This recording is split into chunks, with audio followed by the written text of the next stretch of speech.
que é a Estação Casa no meio disso? Nós fomos plantados pelo reverendo Eric, pela Igreja Anglicana Âncora, há alguns anos atrás. E a gente nasceu para ser Âncora BH, né? E caminhamos nisso até 2019, não, até 2021, 20 ou 21, alguma coisa assim. Até que o Eric teve 17. Então, assim, 6 anos atrás, no dia 11, que vai dar amanhã, né? Dia 11 de junho, a gente estava nascendo ali na cobertura do apartamento de um amigo nosso que ajudou a plantar essa igreja, né? E a gente tinha uma visão de igreja, a gente tinha uma missão de igreja, a gente tinha valores que a gente compartilhava. E isso foi tomando forma, né, ao longo do tempo, e eu queria compartilhar com vocês qual é a nossa visão, qual é a nossa missão de igreja e quais são os nossos valores, né, da Estação Casa. Gente, nossa missão é fazer discípulos em amor, né, pregar o evangelho, fazer discípulos e de pessoas assim em amor comprometidas com o ministério da reconciliação. Essa é a nossa missão aqui como igreja. Para que a igreja anglicana, a Estação Casa existe? A ordem certa é Estação Casa, Igreja Anglicana, que está nos nossos documentos, né? Para que a Estação Casa existe?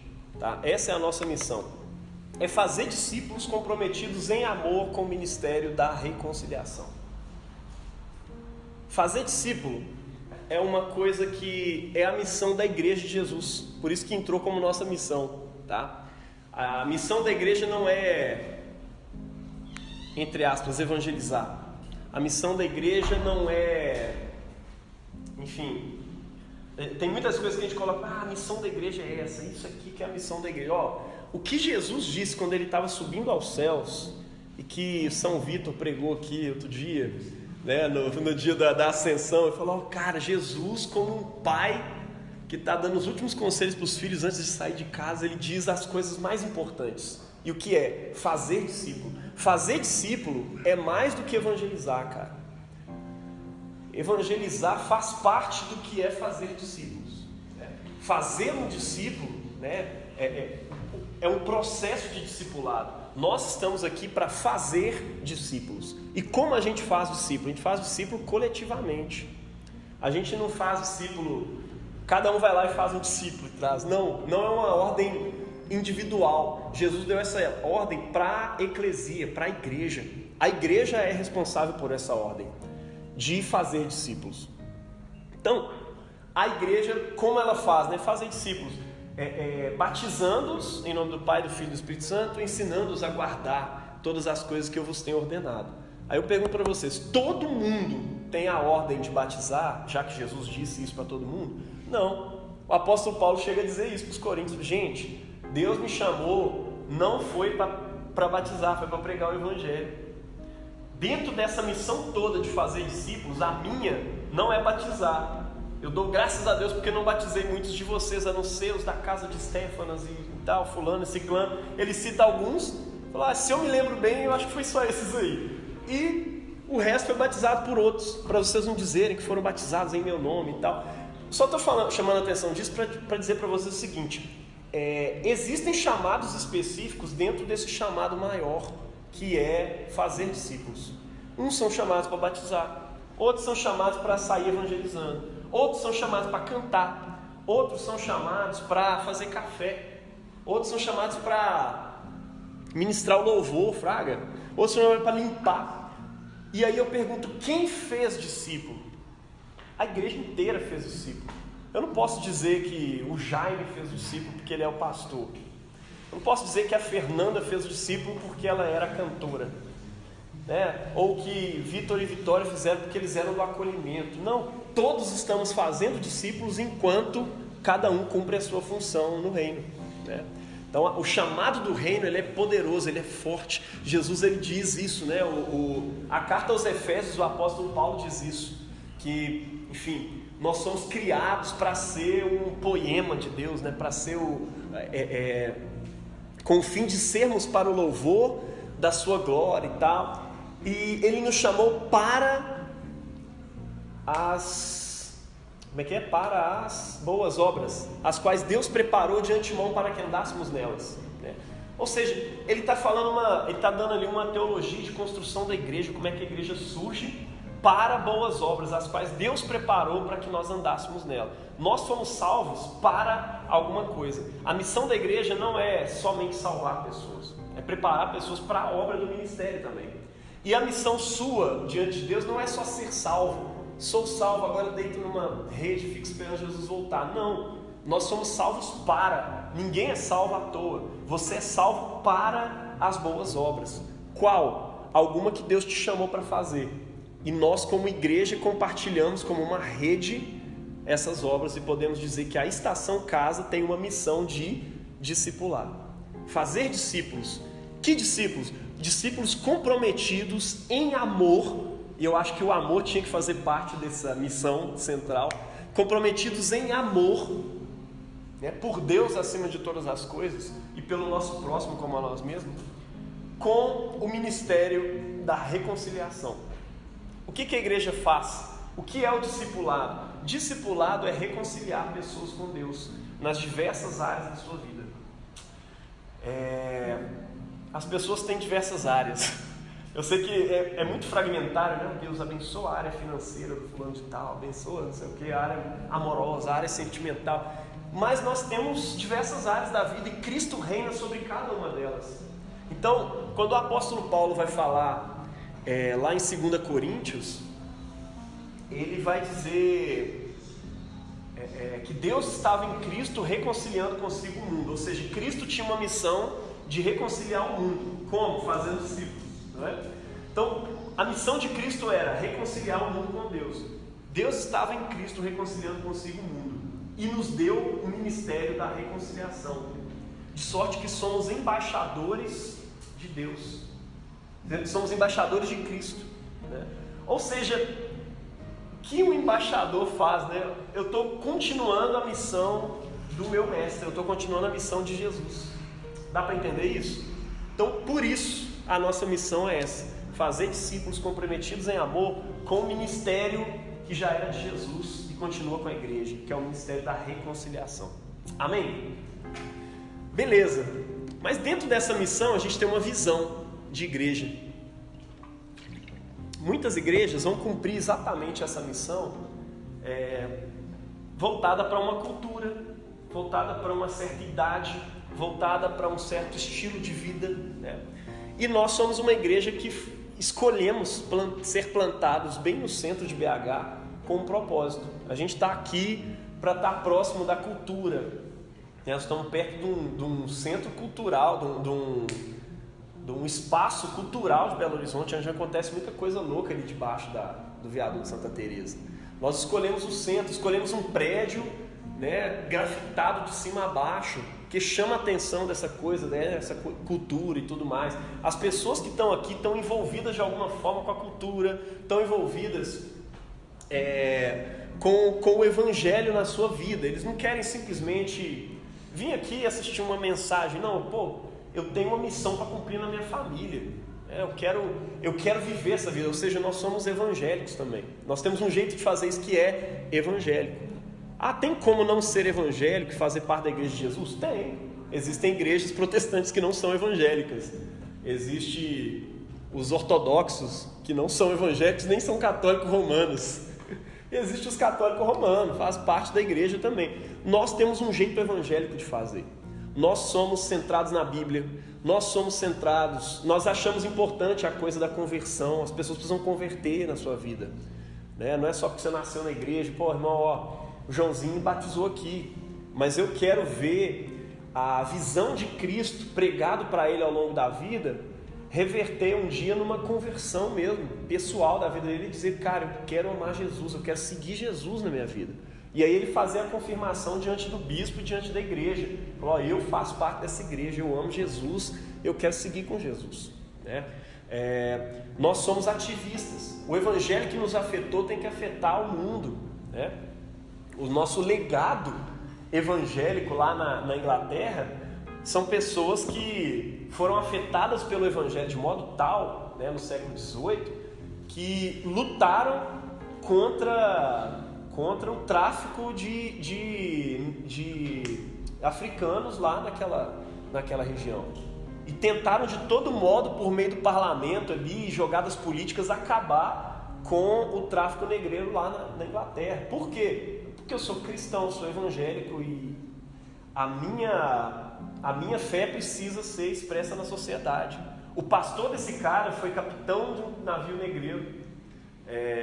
Muitos anos antes disso, ele virou para esse cara estava em crise, falou: eu sou da política, mas Deus me chamou para ser pastor, eu quero ser pastor. E ele falou: eu não quero que você seja pastor.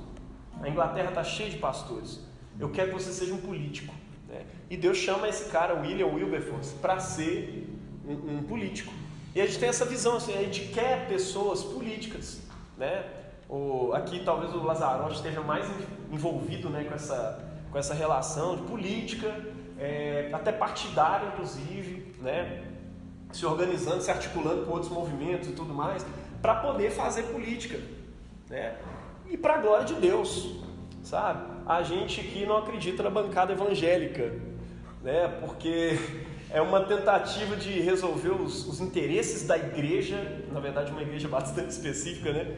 Dentro do Estado. A gente não quer promover uma igreja dentro do Estado, a gente quer a igreja no Estado fazendo justiça, entende? É diferente o movimento. Muitos vereadores chegaram em mim: você é pastor aí e tal, queria muito conversar com você, você me ajuda aí a me eleger como vereador e depois eu vou te ajudar aí nas outras coisas, né, promover aí a igreja e tal. Eu falei: mano, olha, eu acredito que o cristão deva se envolver com política para fazer justiça no reino de Deus, cara. Não é para ajudar as igrejas. Isso não existe para nós. Não faz sentido, isso não é missão, né? Esse amigo meu falou: não, missão é eu estar lá como cristão, pregar para aqueles políticos para eles se converter e fazer a política da igreja e da sociedade. Não, cara, não tem nada a ver com isso, né? O cristão está lá para poder fazer justiça, né? Vai ler Kuyper, vai ler Doivert, esses caras aí, você vai aprender um pouco sobre isso, é muito bom. Então, assim, de certa forma, essa igreja vai ser bastante afetada pelas minhas formações há muitos anos atrás, antes de ser pastor, né? Que eu tive um mergulho ali dentro da igreja, a anterior igreja do Lazarotti, né? Que é a Igreja Esperança, né? Eu bebi na fonte ali do Guilherme de Carvalho, do Igor Miguel, que vai estar pregando aqui amanhã, não é por acaso, né? São pessoas que eu tinha como referência e que eu fui seguindo, aprendendo, e eu fui me virar anglicano um dia por causa deles, né? Porque descobri através deles que existia cristianismo, que existia história da igreja, essas coisas, tudo que eu falo aqui hoje, aprendi, fui iniciado nessas paradas por ver esses caras, né? Então, nossa história carrega um pouco disso. Então, qual é o nosso jeito de fazer essa missão? Influenciado por todas essas coisas, né? Bom, a nossa visão, primeiro, é ser uma igreja belo-horizontina. A gente não é do campo, a gente é da cidade. E a gente é de Belo Horizonte, né? A gente gosta de cafezinho naquela xícara, a gente gosta de copo americano, inclusive tem que comprar esse copo americano logo. O nome é Lagoinha. Copo Lagoinha, exatamente, foi um gafe aqui, falei errado esse nome aí. O nome certo é Lagoinha. Que é o copo, a gente toma água, toma café, toma tudo nesse copo, né? Isso é maravilhoso. Isso é rico, eu tô com esse copo de queijão. O único copo de queijão. Então, nós somos uma igreja dessa cidade. Quando as cartas do Novo Testamento eram escritas, elas eram escritas para o povo da cidade, aos Gálatas, aos Efésios, né? Aos Coríntios, aos Belo-Horizontinos, né? Nós somos uma igreja episcopal, faz sentido a nossa igreja ter a cara dessa cidade, a gente tem que abraçar a cidade, né? E o jeito da gente pregar, teve um irmão que falou: velho, eu amo o jeito que vocês fazem igreja ali no centro de BH, eu queria levar isso lá para a minha igreja, para a minha cidade. Eu falei: mas qual cidade que é? Uma cidade interiorana, lá todo mundo é bem conservadorzão assim, né? Bem tradicionalista e tal, eu tenho que levar isso para lá que vai chocar. Eu falei: mano, não faz isso não, né? Você tem a chance de ter uma igreja anglicana, mais pentecostal ali no meio, velho, com a cara da sua cidade. Não muda a cultura, acompanha a cultura. Se você não gosta, vai para a cidade fazer isso, mas ali não, né? Faz sentido eu meter uma igreja de parede preta bem no meio do interiorzão de Minas Gerais, onde todo mundo vai bater o olho naquilo ali, até ter uma noção de que aquilo ali pode ter Deus ali dentro, vai demorar muito, né? E o evangelho precisa facilitar a entrada do povo para a igreja, né? Já no meio da cidade, com a cultura jovem, pós-moderna, pós-cristã, a gente precisa, na verdade, disso. Não tem como a gente fazer uma igreja toda zerada em branco aqui, pregar aquele evangelho século XIX, assim, vou ler aqui, Pecadores nas mãos de um Deus irado, né, do Jonathan Edwards. Vou ler aqui, tintim por tintim, né, tudo, aquela linguagem antiga. Vou ler o Locke do jeito que se lia séculos atrás. Cara, simplesmente, a não ser uma cambada de gente que talvez vá se tornar tiete desse tipo de coisa, né? Que gosta, eu gosto de... Tem gente que baba com tradição, com liturgia e tal. Mas, cara, isso não se sustenta, tá? Durante um tempo isso até vai, mas depois você não aguenta, não. Porque aquilo precisa entrar dentro. Precisa ser algo que comunique com você. Mesmo que o Locke seja antigo, ele tem um momento de arrependimento, tem palavras, tem dizeres ali, mas eles precisam ser atualizados na linguagem belo-horizontina, porque nós somos dessa cidade. Então nossa visão é ser uma igreja belo-horizontina, tá? A gente é mineiro, a gente é belo-horizontino, né? A gente quer abraçar essa cultura em nossa identidade local, tá bom? Já tem até os elementos ali, né? O queijo, o cafezinho e tal, e mais um monte de coisa. Oi?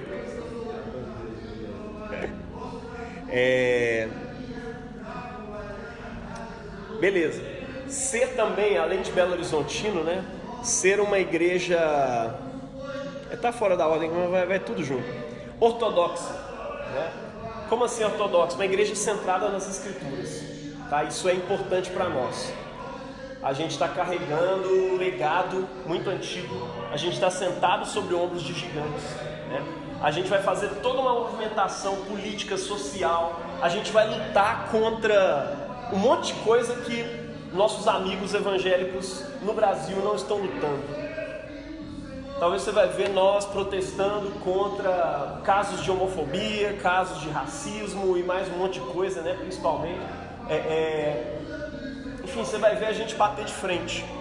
Mas uma coisa que a gente não abre mão é ortodoxia. Isso é um valor importante para nós. Legado tanto do Dom Robson quanto de toda a nossa tradição que a gente leu até aqui, né? Temos prazer de nos apoiarmos sobre os ombros de gigantes, homens e mulheres de fé.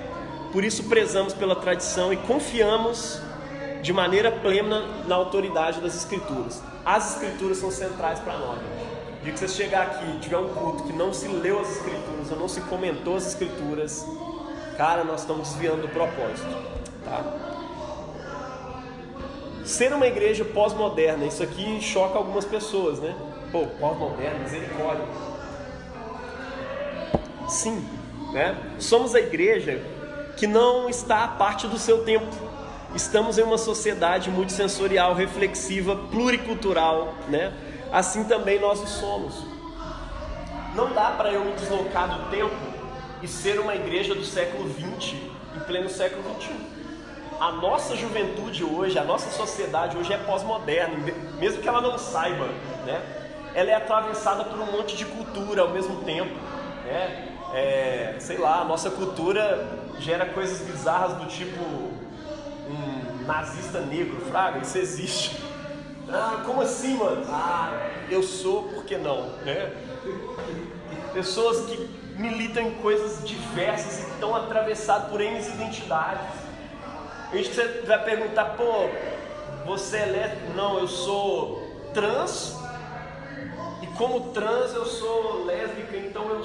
Aí um monte de coisa, você trava assim total. Essa é a sociedade na qual a gente vive, é que a gente participa. A gente tem que entender essas paradas, entender essa cultura e saber conversar com todo mundo, né? Entender que o pensamento atrasado, né? Fulano ali é sempre tem essa coisa de não entender nada da cultura LGBT, né? E o pessoal, não, rapaz, ele é gay, ele usa calcinha. Mas como assim? Porque você não entende nada. Não, nós queremos entender como é que são essas coisas. Porque isso é importante para essas pessoas. Embora nós, como igreja, não tem a ver com apoio, não tem a ver com não concordar com a prática pecaminosa, tá? A gente é contra a ideologização pulando por aí, mas a gente está dentro dessa cultura, a gente conhece essas pessoas, a gente abraça exatamente essas pessoas. Tem que saber conversar, tem que saber discipular, tem que saber aceitar. Não sei se vocês lembram quando meus primos vieram aqui, são casados. E a gente apresentou assim, estão nossos primos, né? Meus primos estão ali atrás, é o Rafael, ele é casado com o Rafael, então, dois Rafaéis ali casados e tal, e algumas pessoas, por quê? Porque a gente ama, porque a gente respeita, e eles sabem que dentro da nossa teologia a gente não está de acordo com o casamento, com uma união, e está tudo certo. A gente ama assim, sendo quem nós somos e abraçando o que o outro é e estamos juntos, sabe? No discipulado é que a gente vai resolver essas coisas. A gente não está aqui para ficar dando opinião sobre aborto e transexualidade, mas não sei o quê. Eu vou resolver isso no gabinete. Nós temos pessoas LGBTs aqui na igreja, está tudo certo. Nós conversamos, discipulamos. Algumas escolhem viver contra os seus desejos. Alguns falam, não vou praticar isso porque isso é pecado e eu vou andar com Deus. Mas a gente também não prega cura gay, sabe? Pô, irmão, agora Deus, nós vamos fazer uma oração na sua cabeça e você vai começar a gostar de mulher. Vamos orar na sua cabeça e vai começar a gostar de homem. Não funciona assim. A gente acredita que Deus pode fazer esse tipo de coisa? Faz, eu não duvido não, eu já vi por aí. Mas Deus não tem uma forma só de agir. E grande parte das vezes não vai ser a partir de um milagre na vida do cara, não. Ele vai conviver com esse problema a vida toda. E se ele virar pra mim e falar, cara, eu escolhi viver a vida gay mesmo e vou ficar vindo na igreja. Eu falei, amém, mano, bora pra cá, vamos tá aí. Vamos te receber do mesmo jeito e eu vou ensinar a igreja a não discriminar, mas a amar e estar ali junto. Tá entendendo? Nós estamos numa linha tênue, nós somos pós-modernos e a gente está assumindo pessoas pós-modernas, tá? Vai ter limitações quanto um monte de coisa? Vai, com certeza, mano, vai ter. Como diria o John Robson, não vai ter, essas pessoas vão pegar aqui a palavra, o microfone, vai pregar essas ideias, não vai ter jeito, né? Mas vai ter acolhimento. Olha, qualquer pessoa na universidade viraria e falar, você é homofóbico. Você defendendo essas ideias vai ser chamado de homofóbico. E eu quando nós plantamos essa igreja em 2017, eu disse para as pessoas, olha, vocês vão ser chamados de homofóbico de qualquer jeito. Seja chamado de homofóbico amando e dando a sua vida por essa cultura, por essas pessoas. Seja chamado assim. E foi nesse dia, inclusive, que uma das meninas que se converteram aqui veio conversar comigo, cara, eu sou lésbica, não gosto de homem, eu adorei essa igreja, pela sinceridade, pelo amor que vocês manifestaram aqui comigo, eu quero ser esse lugar. E ela é uma das membros aqui, e ela vem, que falta muito, né? Quando ela vem sempre uma maravilha, um amor e tal. Cara, é isso que nós somos como igreja, tá? Então a gente é pós-moderno. A gente quer ser uma igreja socialmente impactante, né? No testemunho do Evangelho nessa cidade. A gente quer ser uma igreja eclesiasticamente impactante no testemunho do Evangelho, inspirando e sendo inspirados por outras igrejas, né? Haja vista que amanhã tem um pastor de uma outra igreja que é referência para nós, mas que vocês não sabem, aprendem muito com a gente também, se inspiram, amam o que a gente faz aqui. Amanhã vai ser a primeira vez que o Igor vai numa igreja anglicana. Ele falou comigo, tô doido para conhecer e num culto anglicano pela primeira vez na vida. Muito massa. Ser uma igreja culturalmente impactante também no testemunho do Evangelho. Como assim culturalmente impactante? A gente quer que os nossos artistas saiam por aí cantando palavras a partir do Evangelho. Não é só música evangelística, não é só arte evangelística, é arte a partir do Evangelho, produzida no contexto da esperança, né, que você falou uma vez.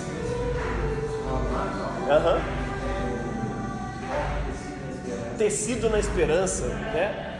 Porque esse mundo tem a cultura evangélica ensinando a respeito só de coisas gospel, mas não tem referência sobre amor, sobre relacionamento, sobre sexo, sobre sair à noite no sábado. O que um cristão tem a dizer sobre isso? O que a palavra tem a dizer sobre isso? Você vai dizer, ou você vai deixar que Ivete Sangalo discipule o mundo a respeito disso? Os cristãos têm que fazer música sobre isso também. Aí o cristão tem aquele problema, não, eu só posso fazer música cristã se eu estiver evangelizando, falando de conversão e tal. Não, nós precisamos fazer músicas tecidas dentro da esperança e que tragam vida para as pessoas. E tem muitos artistas por aí fazendo isso, eu acho lindo isso, né? Não sei se vocês viram a marca da música do Neemias, né? O Neemias não está cantando aqui, acho que a palavra Jesus não aparece nenhuma vez nas músicas dele. Tem uma minha que eu acho que tem, coisa assim. Mas a gente não está ali preocupado o tempo todo em falar Jesus, Jesus, Jesus. A gente está transmitindo cultura cristã também, tá? É isso. Nós somos essa igreja. A nossa visão, essa é a nossa visão. Ser essa igreja da cidade, uma igreja socialmente impactante, artisticamente, culturalmente impactante, uma igreja ortodoxa ao mesmo tempo e pós-moderna ao mesmo tempo. E, por fim, esses são os nossos valores como igreja, tá? O amor de Deus acima de todas as coisas, serviço, cidade, perdão, honra. Honra são valores caros para nós. Esperança, reino de Deus. Não sei se você já percebeu, mas parte central da minha mensagem aqui pastoral é sempre reino de Deus. Eu estou sempre me referindo ao reino. Catolicidade, ou seja, somos uma igreja católica. Ela não é só anglicana, não é só presbiteriana, pentecostal. Ela está junto com todas as outras e a gente faz junto com as outras. Amizade, nós somos um reino de amigos, tá? Evangelho, as nossas mensagens precisam ser centradas no Evangelho de Jesus. Reconciliação, a gente recorrentemente fala de reconciliação aqui, porque essa é a nossa missão. Discipulado, cultura, tá? São valores centrais para nós, temas transversais para nós, vão atravessar tudo que a gente fala aqui como igreja Estação Casa. Amém, gente? Pergunta.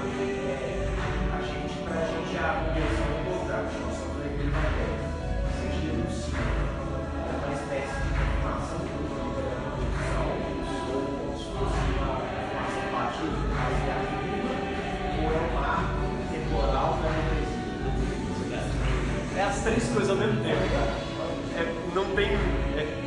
Porque isso já é uma tradição que existe antes do evangelicalismo, né? Mas é um momento em que nós, como evangélicos, marcamos: ó, eu estou convertido, eu amo a igreja, eu amo Jesus, eu quero manifestar isso publicamente. E é um marco para nós, assim, porque você passa a ser parte não só da Estação Casa, mas da igreja anglicana no mundo todo.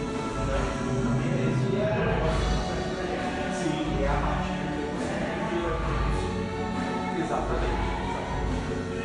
É isso. Mais perguntas, gente?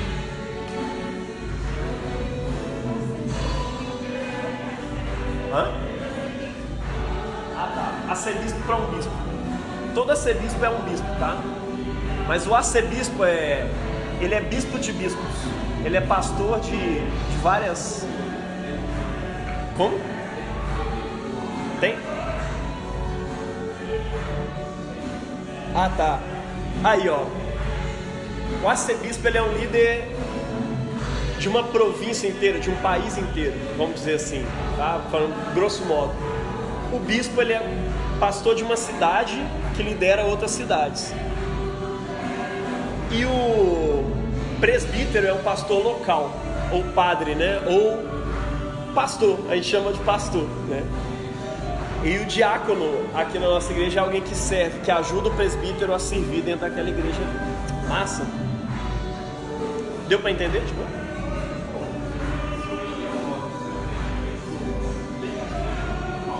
Vai ter uma votação entre os bispos para poder indicar o arcebispo, para poder assumir o lugar dele. Se eu não me engano, não só entre os bispos, mas também entre o clero da igreja também. Quando o bispo Miguel se tornou bispo, ele era só um presbítero de igreja normal e tal, chamaram ele para ser. Ele ficou no lugar mesmo, como liderança da igreja toda. E ele tem alguma relação? Não, lá no Nordeste tem muito cavalcante. Meira, esse é só um sobrenome comum mesmo. Mas eles não são parentes não.